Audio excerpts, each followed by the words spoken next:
Olá pessoal, tudo bem? Por aqui, Daniel, para uma série de vídeos a respeito do programa de pós-graduação, mais especificamente mestrado.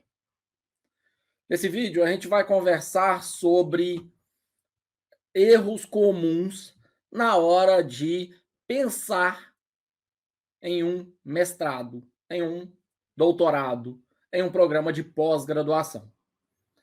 A primeira coisa que a gente precisa fazer é separar especialização, mestrado e doutorado. Afinal de contas, enquanto a especialização é mais curta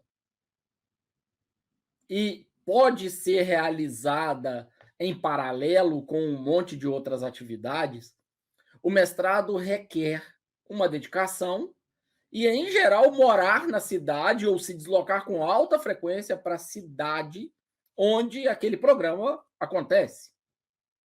Da mesma forma, ou de forma muito similar, vai ocorrer com um doutorado, onde você vai precisar disciplinas presenciais, visitas frequentes, e isso torna o processo diferente. No entanto, existem algumas questões que passam despercebidas e que a gente vai conversar aqui agora. Então, erros comuns na hora de pensar em fazer um mestrado. O primeiro erro que eu coloquei aqui foi não analisar o programa com antecedência. Existem programas de pós-graduação, mestrado, doutorado diferentes, com demandas diferentes, e você precisa analisar em relação à sua rotina, em relação à sua vida, esse programa. Não só levando em consideração distância, alimentação, estadia, mas também afinidade diária, aderência ao orientador e todos esses aspectos. Uma análise feita com antecedência vai resolver muita coisa e vai minimizar muito o problema. Afinal de contas, você está pensando em um processo seletivo ou fazendo um processo seletivo para conviver, no caso do mestrado, em no mínimo 2 anos com esse possível orientador ou orientadora, com essa turma e com novos professores, que vão ser, inclusive, um dos membros do programa de pós-graduação, membro obrigatório na sua banca de avaliação. Você sabia disso? Um dos professores do programa faz parte do membro interno na sua banca de qualificação e na sua banca de defesa. Então, analisar o programa como um todo, com bastante antecedência, é fundamental. O segundo erro comum é não antecipar fases. E por não antecipar fases, que eu estou chamando aqui, eu quero dizer que você precisa identificar, por exemplo, se o seu programa de mestrado ou de doutorado requer uma prova de proficiência em idiomas. E quando essa prova de proficiência é realizada? Aqui no mestrado em ensino na Universidade Federal Fluminense, nós temos uma prova de idiomas que normalmente é realizada no processo de seleção. No entanto, em 2020, ela foi, por causa da pandemia, postergada, prorrogada, e ela foi autorizado que os mestrandos fizessem essa prova de idiomas durante os 2 anos do mestrado, uma vez que já estavam aprovados. Então, o que vocês podem perceber? Que existem variações de um programa para outro, e existem, sim, muitas coisas que podem ser antecipadas. Isso tem um impacto muito grande, tanto na demanda para o seu dia a dia, quanto para o seu processo de desenvolvimento e a qualidade do trabalho que você vai alcançar. O terceiro erro comum que eu coloquei aqui é não procurar projetos aderentes ao que o seu orientador ou a sua orientadora trabalha nos últimos 3 ou 5 anos. O que é isso?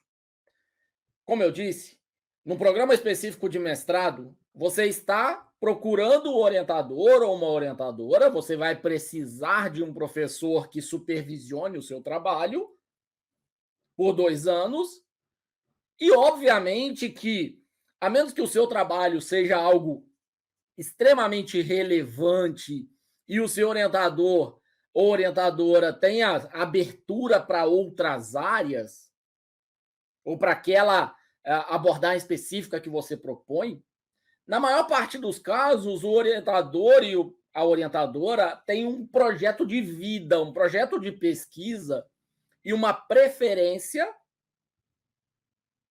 para aquela seleção do programa. E, portanto, a sua chance aumenta consideravelmente se já na entrevista, se já no anteprojeto, se já nas fases preliminares, você indicar, por exemplo, trabalhos daquele orientador ou daquela orientadora que você conseguiria dar continuidade. Trabalhos que já foram publicados, trabalhos de graduação, trabalhos de outros mestrandos, trabalhos de outros doutorandos ou doutores daquele grupo de pesquisa. Então, o conhecimento não só do orientador, mas da rede envolvida nesse professor ou nessa professora vão fazer com que tudo fique muito mais suave, inclusive você vai saber a quem recorrer, quem você pode tirar dúvidas à medida que você precise, por exemplo, de alguém que trabalhe com determinada abordagem, com determinada ênfase no trabalho, na pesquisa, no tema de projeto dela. Então, procure projetos aderentes ao que o orientador trabalha. De preferência nos últimos 3 ou, no máximo, nos últimos 5 anos. Para terminar esse tópico, vou ser mais claro ainda. É muito simples você perceber que professor algum vai querer agora dar continuidade a um projeto que fez no seu período de graduação. A probabilidade disso acontecer é muitíssimo baixa. Então, fique atento, procure os projetos que estão sendo desenvolvidos mais atualmente. Propõe alguma coisa que seja muito próximo ao que você quer fazer, à sua área de formação, mas também ao grupo de pesquisa, ao grupo de trabalho que você está candidatando, que você está entrando. O item número 4, ele é fundamental. Mas mais do que importante pra caramba, ele é viável. E por que eu chamo esse item de viável? Porque aqui eu estou exagerando nos números para demonstrar para vocês de forma muito clara que uma pessoa que trabalha consegue realizar um programa de pós-graduação, consegue fazer um mestrado. No entanto, obviamente, essa pessoa vai precisar sacrificar determinadas rotinas, determinados períodos, determinadas dedicações que ela tem na vida dela. E como que essa pessoa vai fazer? Ela vai separar no mínimo de 8 a 10 horas semanais para se dedicar à sua dissertação, ao seu projeto de pesquisa. Obviamente que existem outras cargas horárias associadas aí. Você precisa ter momentos para disciplina, você precisa ter momentos para fazer os trabalhos das disciplinas. No entanto, tem uma notícia boa. As disciplinas não são pensadas para serem realizadas durante 2 anos, na maioria dos casos. Elas são pensadas para serem realizadas durante o primeiro ano do mestrado. Logo, se você tem uma demanda, por exemplo, se você trabalha 40 horas semanais, ou se você tem um cargo que dificulta a dedicação para 2 disciplinas ou para 3 disciplinas por semestre ou por trimestre no primeiro ano, fica aqui a sugestão de escolher melhor as disciplinas, de modo que você consiga fazer determinadas disciplinas que são importantes para o seu trabalho logo que você entrar, mas deixar algumas disciplinas, em especial optativas, para que sejam feitas no segundo ano do projeto. Isso vai fazer com que você tenha aí uma demanda de 16 horas semanais, 20 horas semanais no máximo. Obviamente que quanto maior a demanda efetiva, melhor o resultado. Quanto menor a demanda efetiva, pior o resultado. Não estamos falando aqui de uma carga horária onde você vai separar um espaço para estudar. Estamos falando aqui de separar material para estudar, leitura, escrita, pesquisa efetiva. Ok? Isso é importante. Além disso, a causa desse erro comum é separar essa carga horária e não alinhar isso com seu orientador ou sua orientadora. É muito importante que esse relacionamento de 2 anos, no caso do mestrado, tenha o máximo de alinhamento possível. Não tem problema algum você tirar uma semana ou um mês de férias ou fazer uma viagem durante um período meio atípico, desde que o teu orientador ou a tua orientadora saiba disso com antecedência, porque existem muitos prazos que estão associados, existe a vida pessoal dele ou dela, e existem os outros orientandos e os outros projetos todos que estão acontecendo. Portanto, alinhe essas questões de dedicação com o seu orientador ou a sua orientadora. Estamos chegando ao final, o quinto e penúltimo erro comum é não ficar atento ou atenta aos prazos e documentos. O que é isso? Quando você está entrando num programa de pós-graduação, você está assinando um contrato. Esse contrato te garante uma grade de disciplinas obrigatórias, eletivas, e uma quantidade determinada de atividades que você precisa realizar e documentos que você precisa preencher para que você, ao final do cumprimento de todos esses requisitos, receba o seu diploma. Para que isso aconteça, é fundamental você conhecer os documentos e ficar muito atento e atenta aos prazos. Por quê? É possível cancelar uma disciplina? Em geral, sim. O método para fazer isso varia de instituição para instituição. Defendi a minha dissertação, terminei meu mestrado? Não. O prazo de 2 anos, prorrogável, ele é o prazo para cumprimento de todas as disciplinas, de todos os requisitos. A dissertação é uma das disciplinas, é um dos requisitos. E, portanto, toma cuidado. Não é raro, ao final de 2 anos, um mestrando faltar disciplina optativa, faltar atividades complementares, faltar algumas outras atividades que, porventura, ele tenha que fazer. Ao olhar e ficar muito atento e atenta aos documentos, você também vai perceber que existem variações, dependendo, por exemplo, de ter bolsa ou não ter bolsa de uma agência ou ter bolsa de outra agência de fomento. Portanto, é fundamental ficar atento e atenta aos prazos e aos documentos. Vamos para o último. Vou juntar todos aqui e vamos para o número 6 e último. não distribuir as ações durante o período total que você está considerando. E aí agora, por que eu coloquei essa aqui pelo final e coloquei ela separada para a gente poder conversar um pouco?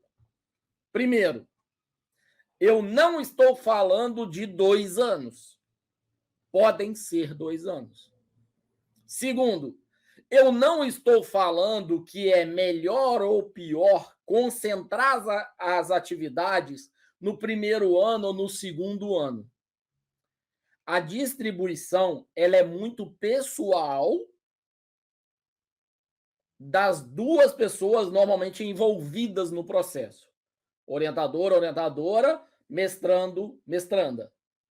Como é que essa distribuição pode ser feita? A gente tem outros vídeos aqui no canal que a gente vai discutir cada uma dessas coisas. Agora, erro comum número 2, antecipar fases. Significa que eu estou desonerando ou estou diminuindo a demanda, o peso, durante os 2 anos. Antecipar o que for possível vai fazer com que eu tenha um período maior para distribuir as ações. Outra coisa, eu posso fazer coleta de dados no início da pesquisa? Posso. Qual é o problema disso? Pode ser uma coleta meio capenga. Eu posso não ter estabelecido muito bem ainda meu público, as perguntas que eu quero fazer, o jeito que eu quero coletar, que dados eu preciso. Então, dependendo da ação que você vai realizar, você tem momentos específicos para fazer para que ela tenha melhor qualidade. No entanto, uma disciplina do programa que tenha baixo impacto no seu trabalho, ela pode facilmente ser realizada no último semestre. Agora, claro, para que ela seja realizada no último semestre, você provavelmente vai ter essa disciplina presencial, vai precisar estar na cidade do programa, naqueles dias e horários, e você depende do oferecimento dessa disciplina, que é algo que depende do colegiado e dos professores. Dia, horário, quem vai dar aula. São características que podem interferir na decisão, mas que fogem do seu controle, fogem do poder que você tem. Ok? Então, olhe para o programa, olhe para as atividades obrigatórias, olhe para os prazos e se organiza para distribuir da melhor forma possível as ações durante o período total. Vou citar um exemplo que aconteceu comigo durante o meu mestrado, realizado na Unicinos, no Rio Grande do Sul, que é um exemplo muito simples e muito direto.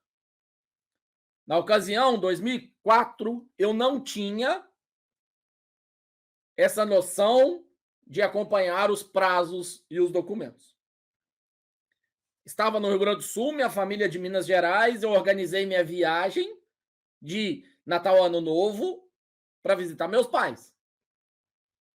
Quando eu viajei e fiz essa visita, voltei logo depois da virada de Natal para Ano Novo ali, lá para o Rio Grande do Sul. Então, logo eu chego, eu descobri que cerca de 5, 6 dias depois, os professores estariam em férias e, portanto, a minha orientadora estaria em férias e dispensou a gente de estar no laboratório. A gente deveria continuar os trabalhos, mas poderia estar em qualquer lugar, poderia estar na nossa casa. Ou seja, isso gerou um custo de passagem aérea, passagem rodoviária, para ir, para voltar. Isso gerou transtorno porque eu precisei me organizar para fazer atividades fora do laboratório. Isso gerou um transtorno porque eu tive que vir correndo num período de altos custos, que é o período de Natal Ano Novo, simplesmente por não ter alinhado isso com antecedência, não conhecer os prazos, não conhecer as informações e não distribuir melhor. Então, esses são os erros comuns Claro que essa é uma lista que a gente poderia crescer ela bastante. Eu separei alguns que eu considero os principais, tanto para candidatos ao mestrado, quanto para mestrandos, quanto para candidatos ao doutorados ou doutorandos. Beleza? Eu sou Daniel, muito obrigado por ter acompanhado esse vídeo até aqui. Fica aí a tela com os 6 erros comuns. Fique atento para você não cumprir, não contemplar nenhum desses erros, contornar da melhor forma possível e o mais adequado para a sua realidade possível. Eu vou ficando por aqui e te convido para conhecer os outros vídeos aqui no canal. Grande abraço a todos e muito obrigado pela presença.